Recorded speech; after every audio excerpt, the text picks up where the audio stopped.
Welcome to the coolest stuff on the planet. Hello everyone, welcome back to the coolest stuff on the planet. My name is Matthew, I'm going to be one of your co-hosts. Along with me, as always, is Miss Rachel. Hello. I'm also a co-host of Coolest Stuff. I get to sit with Matt and chat about cool things in the world, and that's awesome. And we're going to do that today. Well, we've done a lot of international traveling lately, and a lot of actually transit. Yes. But today we're going to explore a place that's a little bit closer to us geographically. We're going to check out Charleston, South Carolina. Charleston is known for several things, including a skyline of steeples, a laid-back southern attitude, and a deluge of delectable digestibles. That's nice. Do you like the way I said that? I couldn't have said that better myself. Kind of a gross and unappetizing way to say it's got a lot of good food. No, that's lovely. I love the alliteration. You know how I love that. Oh, yeah. I go nuts. I mentioned steeples, Rachel. And Charleston has so many churches in one concentrated area that it's been known as the Holy City and also the City of Spires. Yeah, I didn't know of these titles. It's pretty interesting. That's just a little extra. That's cool. Charleston has a reputation for being just a beautiful, charming southern city. And it's definitely on my top 5 list of places that I have to visit before I die. Or, before next spring. Yes. Wait, what are you saying? I'm saying I'm going there.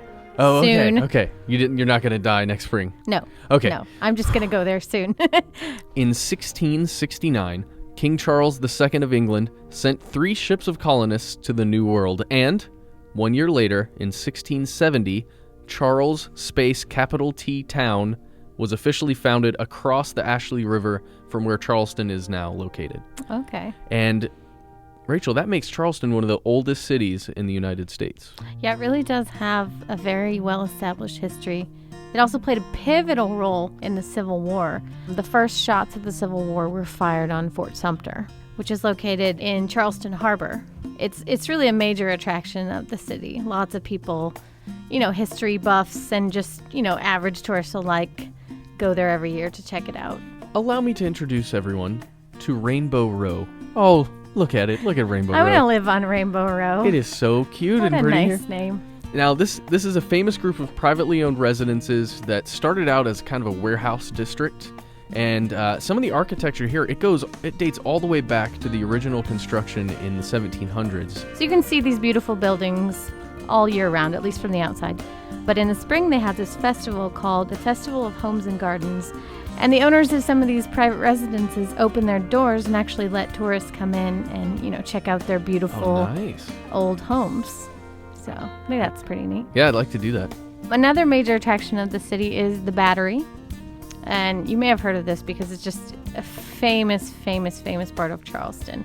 It's a seawall, which is at the southern tip of Charleston and of South Carolina, the peninsula in general. It overlooks the harbor. You can see the island that Fort Sumter's on. And it's said to be just a beautiful place to stroll and kind of get a view of Charleston.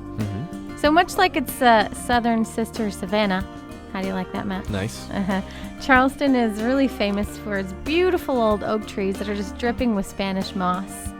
Dripping with Spanish moss. I don't know if you've ever seen any Spanish moss, but I remember when I first saw it in Savannah, I was kind of surprised at the way it looked. Like it wasn't how I pictured it. Yeah.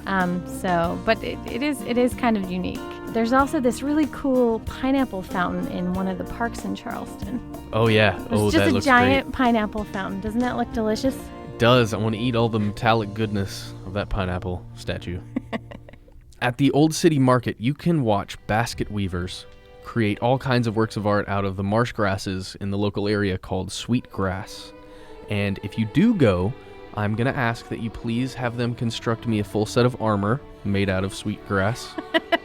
You don't want a basket, you want armor? No baskets, no. I want plated armor of sweetgrass. I guess it'd be more like chainmail. But with reeds or marshy grasses. Yeah. Interesting. Oh, yeah. Huh. So, that's Charleston. It's a beautiful city, and we could just talk about it all day, right, Matt? We could. But we won't. We'll spare your ears. Because Car Stuff has to record. Exactly. So we have to scoot out of here. But if you want more detailed information on Charleston, like where to go, where to eat, where to stay, whatever, We actually have a really great city guide to Charleston on our website. We do. So you should check that out, and that will give you lots of ideas, more ideas than we've given you for exploring the city. And there's lots more history to learn about. Yeah, definitely. So check that out, and we will see you next time for more Coolest stuff. For more on this and thousands of other topics, visit HowStuffWorks.com and let us know what you think. Email travelpodcast@HowStuffWorks.com. Don't forget to check out our other podcasts, free on iTunes.